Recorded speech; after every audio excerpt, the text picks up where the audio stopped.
shocking case of a Shiv Sena leader has been shot dead in broad daylight. So these are the visuals. Let's just tell you what really happened. This is the Shiv Sena leader, Mr. Sudhir Suri, who has been shot dead now. So as you can see, these Shiv Sena leaders were sitting down on the road in protest. This is outside a temple, is what the reporters there are telling us. And they say that they were sitting in protest for the construction or the renovation of that temple. And after that, you could hear the firing there. And then there was complete chaos. And as you can see, there's heavy police presence there and complete chaos. And as Mr. Suri was shot dead, there you can see Mr.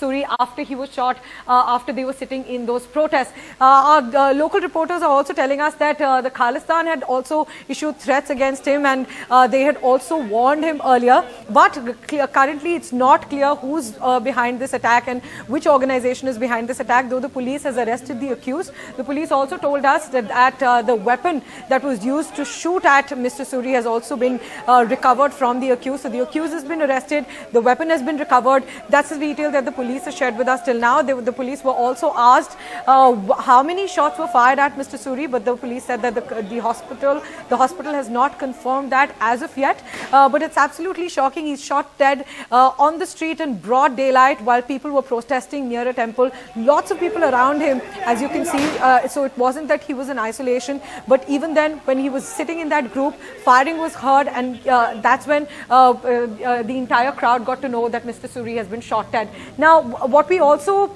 the larger picture that this points to is the law and order situation in Punjab, especially after the Aam Aadmi Party government came to power. This also gives us reference to the Moosewala murder that also happened in broad daylight, and that raised serious questions about the law and order situation in Punjab. So even after this case, the Punjab government will have to face all of these questions of how this could happen in broad daylight, and that too at a public street where there were lots of people around. It's not that he was sitting in isolation.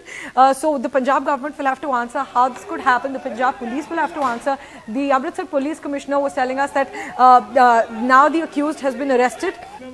So that's definitely a step ahead in this probe. The accused has been arrested. The weapon has been recovered. And as our local journalist was pointing out, that Mr. Suri also had gotten protection from the police. And because he had gotten threats earlier from Khalistan as well. But currently it's not clear which organization was behind this attack. The accused was alone, is what the police has also pointed out. The police has pointed out that it wasn't a group of people who fired at him.